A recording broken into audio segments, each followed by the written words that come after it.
Bonjour à tous, c'est Jean-Luc Roux sur sa chaîne YouTube. Aujourd'hui, nous allons parler de la Turquie, qui est une nouvelle puissance régionale en Afrique. Et oui, la présence militaire turque est très importante maintenant sur le continent africain.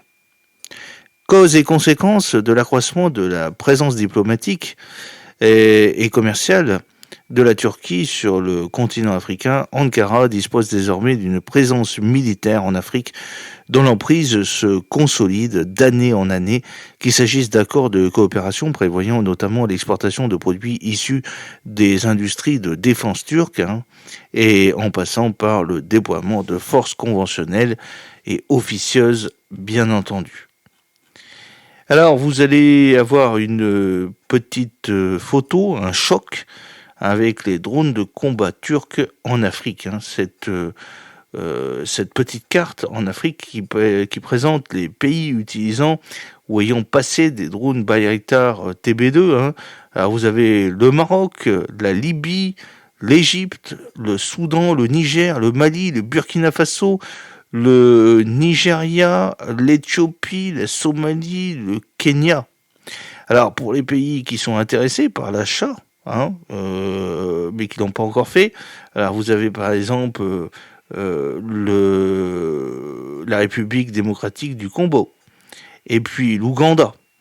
Et puis il y a des pays ayant passé commande de drones autres que le Bayraktar TB2, et ben vous allez avoir par exemple l'Algérie, la Tunisie, le Sénégal, le Tchad et l'Angola. Alors vous voyez, vous avez presque plus de la moitié des pays africains qui sont sous le joug de Bayraktar. Alors, c'est une coopération sécuritaire florissante, au fur et à mesure que la Turquie a développé ses relations diplomatiques avec les pays africains depuis le début du XXIe siècle, baptisant des ambassades et nouant des partenariats économiques. De nombreux accords sécuritaires ont également vu le jour. Ces derniers sont de diverses natures. Formation d'unités militaires locales, autorisation d'exercer avec des entreprises de sécurité privées turques, participation à la lutte contre le terrorisme et échange de renseignements. Mais permettent aujourd'hui d'unir sécuritairement Ankara à la quasi-totalité des pays d'Afrique septentrionale, occidentale et orientale. Les attachés militaires, ces officiers en charge de promouvoir la coopération sécuritaire avec le pays où se trouve l'ambassade dans laquelle ils sont détachés, accompagnent souvent ces accords de coopération. Seuls le Maroc et l'Égypte n'ont pas signé de tels accords, mais comptent un attaché militaire dans leur ambassade. L'une des manifestations de cette coopération est la vente de matériel militaire turc aux pays africains. Là encore, à contrario des pays américains ou européens qui imposent souvent des conditions à la vente de leur matériel à des pays tiers, la Turquie se distingue par son indifférence à cet égard. Dès lors, depuis la montée en puissance des industries de défense turques à partir du début des années 2010, la Turquie s'est progressivement positionné comme un exportateur toujours plus notable d'équipements militaires. À cet égard, les pays africains se sont montrés parmi les principaux acheteurs de drones turcs, en particulier les appareils de combat Bayraktar TB2, mais aussi des appareils Anka, Caravel et Sungur, à l'instar de la Libye, de la Tunisie, du Maroc, du Niger, du Nigeria, de l'Éthiopie, du Mali, du Burkina Faso, du Tchad, de Djibouti et de l'Angola ou encore de la Somalie. D'autres comme le Rwanda réfléchissent actuellement à en acquérir également. Avec le rejet des États-Unis, de la France et de leurs alliés d'une large partie de la bande sahélo-saharienne, les objections que les premiers pouvaient avoir à ce que ces derniers se procurent du matériel turc sont désormais inexistantes, bien au contraire même offrant un marché substantiel à la Turquie. Si les drones sont l'un des exemples les plus éloquents de la prospérité croissante des industries de défense turques en Afrique, celles-ci parviennent à se démarquer de plus en plus grâce à la vente de plusieurs autres types de matériel, comme des véhicules blindés, notamment ceux de l'industriel Katmertskilier, ou des avions d'entraînement ou de combat tels que les Urkus-C, idéal pour l'entraînement, mais capables également de mener des opérations mineures de combat en décollant depuis des pistes improvisées, un atout de taille pour les campagnes de contre-insurrection en Afrique. De fait, les exportations d'armes de la Turquie vers l'Afrique, bien qu'encore relativement faibles, ont augmenté rapidement ces dernières années, passant de 83 millions de dollars en 2020 à 460 millions de dollars en 2021, par exemple. Elles sont portées par le succès croissant des industries de défense turques, dont les exportations en 2023 avaient été évaluées à 5,5 milliards de dollars, quand elles n'étaient qu'à 248 millions de dollars en 2002. Pour les nations africaines, l'achat d'armes turques présente plusieurs avantages. Tout d'abord, le pays a progressé dans la fabrication d'armes au cours des dernières années et ces produits ont démontré leur efficacité dans différents conflits, tant dans le Haut-Karabakh qu'en Syrie ou en Libye.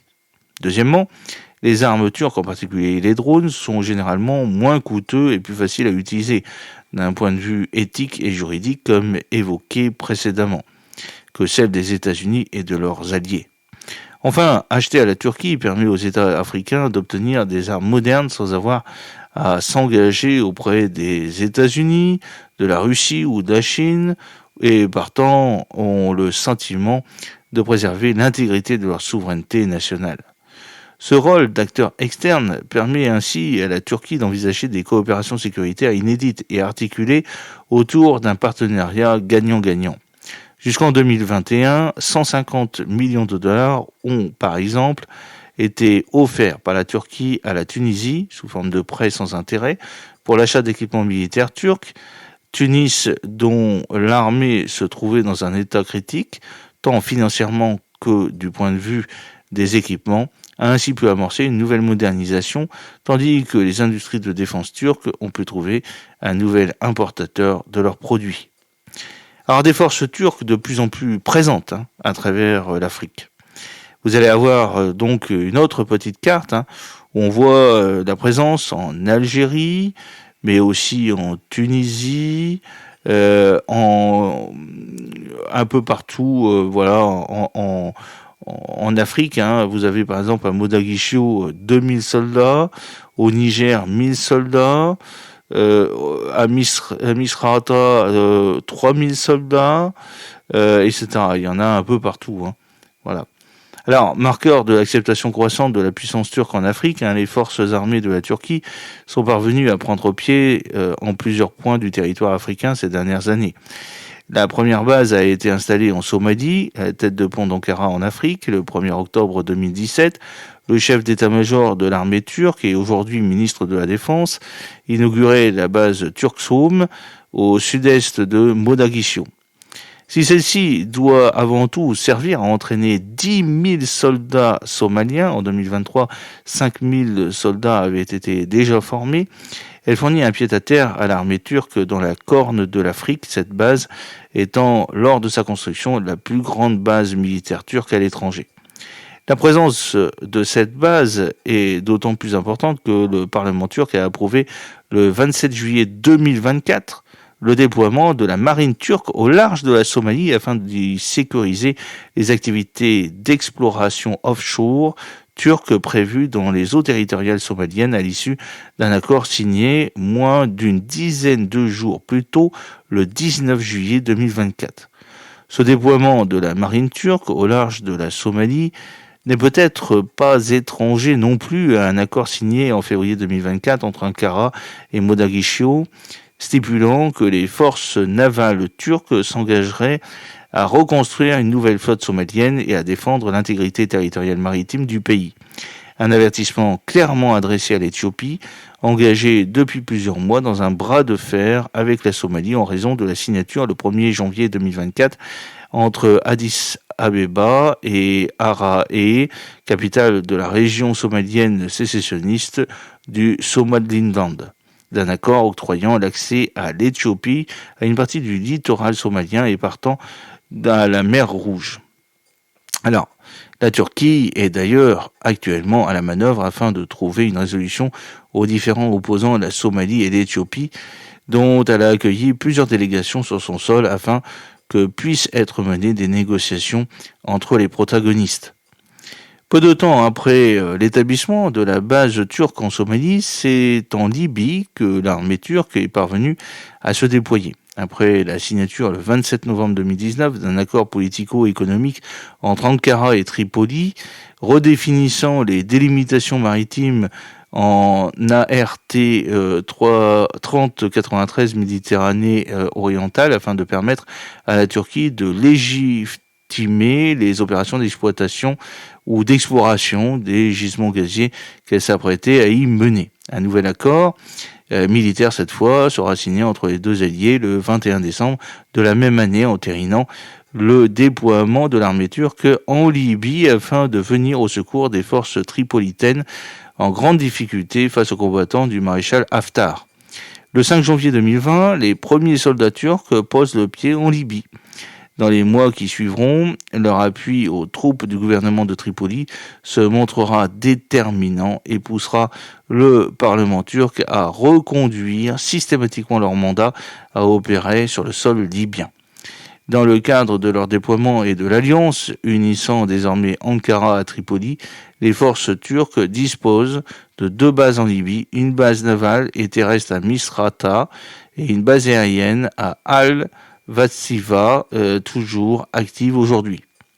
Enfin, moins médiatisé que les cas somaliens et libyens, celui de l'île soudanaise de Souakin est intéressant et témoigne au cours des 2 dernières décennies de la création d'un réseau robuste de partenaires et d'alliés turcs en Afrique. Cette île, anciennement possession ottomane et autrefois vibrante de l'activité commerciale et religieuse du fait notamment du passage de nombreux pèlerins se rendant à la Mecque, est aujourd'hui quasi à l'abandon. Le 26 décembre 2017, toutefois, le Soudan a annoncé y avoir accordé un bail de 99 ans à la Turquie afin qu'elle en restaure les lieux, notamment grâce à l'agence de développement TICA précédemment évoquée, et qu'elle y construise les infrastructures nécessaires à l'entretien de navires civils et de bâtiments militaires. Plusieurs pays de la région, au premier rang desquels l'Égypte, ont toutefois exprimé leur réticence quant à l'exploitation de cette île par la Turquie comme une base militaire sur la mer Rouge. Tout à tour, autorités soudanaises et turques ont nié ces accusations au fil des années. Alors, un Wagner turc octroyant une présence militaire officieuse à la Turquie en Afrique. Un des acteurs clés du déploiement militaire et sécuritaire turc à travers le monde, et notamment en Afrique, est la discrète entreprise de sécurité privée Sadat. Fondée en 2012 par le général de brigade à la retraite Handan Tanriverdi et aujourd'hui dirigée par son fils Mehdi Tanriverdi, la société propose de nombreux services dans le domaine sécuritaire, formation d'unités de l'armée ou de la police, saut en parachute, gestion d'une prise d'otages, assaut en milieu urbain, etc. Déploiement de solutions logistiques à des fins militaires et policières, mise à disposition d'armements, etc. Particulièrement proche de l'AKP et des milieux islamiques, Handan Tanriverdi avait été mise à la retraite d'office en 1996 lors d'une purge anti-islamique dans les rangs de l'armée. Sadat porte un agenda politico-religieux qu'elle ne dissimule pas, affichant sur son site internet vouloir assister les pays musulmans afin de les aider à jouer leur rôle face aux superpuissances mondiales. Adnan Tanriverdi, propulsé au rang de conseiller du président turc à la suite de la tentative de coup d'État du 15 juillet 2016, sera d'ailleurs invité à démissionner en janvier 2020 après avoir déclaré vouloir préparer l'arrivée de Mahdi. Grâce à ses actions, il avait déjà à plusieurs occasions soumis l'idée auprès du chef d'état-major turc, auprès de l'Organisation de la coopération islamique, que Sadat pourrait mettre ses services à disposition des pays musulmans afin de les aider de former une armée de l'islam. Depuis, à l'instar du groupe paramilitaire russe Wagner, Sadat est présente partout où la politique étrangère turque développe un intérêt et a ainsi eu pour mission, dès ses débuts, de former et d'encadrer une majeure partie des effectifs de l'armée nationale syrienne, ses supplétifs syriens agissant comme des mercenaires au profit de la Turquie dans le nord de la Syrie. Si plusieurs bataillons de ces derniers auraient ainsi été envoyés par la Turquie sous l'égide de Sadat combattre au profit de l'Azerbaïdjan dans le Haut-Karabakh en 2020, la société turque aurait également envoyé des combattants libyens. C'est toutefois en Afrique que Sadat est désormais de plus en plus utilisé par Ankara pour y avancer les ambitions turques. Le rôle de Sadat est particulièrement illustré lors de l'intervention turque au profit de Tripoli en 2019 et 2020. Acheminant plusieurs milliers de tonnes d'armement et d'équipements militaires et, par ailleurs, plus d'1 million de mercenaires syriens supervisés par 88 encadrants de Sadat. Plus récemment encore, Sadat aurait déployé au printemps 2024 un nouveau millier de mercenaires syriens au Niger afin d'y sécuriser des intérêts et des projets turcs mentionnés dans la présente partie de cette vidéo. L'accord minier notamment, alors que la situation sécuritaire au Niger se dégrade depuis ces derniers mois en raison des actes des organisations djihadistes armées opérant au Sahel. Pour les mêmes raisons, depuis l'été 2024, des centaines de mercenaires syriens seraient également déployés au Burkina Faso et au Nigeria afin de sécuriser les emprises commerciales et minières turques. Si les modalités exactes de l'aide pour vaincre le terrorisme promise par une délégation militaire turque en visite à Bamako le 9 août 2024 ne sont pas encore connues, mais font probablement référence à la récente acquisition par le Mali de différents matériels militaires turcs et notamment des drones. Sadat est là encore présente en filigrane.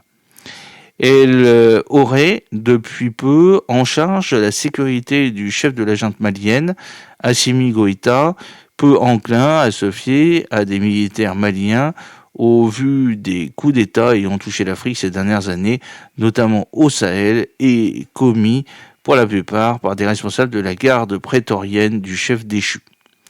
Enfin, au-delà de ces déploiements de mercenaires, Sadat apparaît présente en d'autres points du continent africain, notamment afin d'y former les forces alliées et partenaires de la Turquie. C'est par exemple le cas en Somalie, au Tchad, en Éthiopie ou encore au Togo. Les accords de coopération sécuritaire signés par Ankara avec des pays africains semblent de fait articulés soit autour de l'achat d'équipements militaires turcs, soit ou également autour de services sécuritaires dispensés par Sadat. Ainsi, en tout, en comptant les plus de 2000 soldats déployés en Afrique, environ une centaine en Libye, 2000 en Somalie, et surtout les plus de 4000 mercenaires syriens, environ 3000 en Libye et plus d'1 millier au Niger, Ankara peut compter sur une force de plus de 6000 hommes sur le continent africain, répartis dans 3 pays. C'est le triple des forces dont dispose la France, ou au moins un dispositif égal si on ne compte que les forces conventionnelles et non les mercenaires syriens.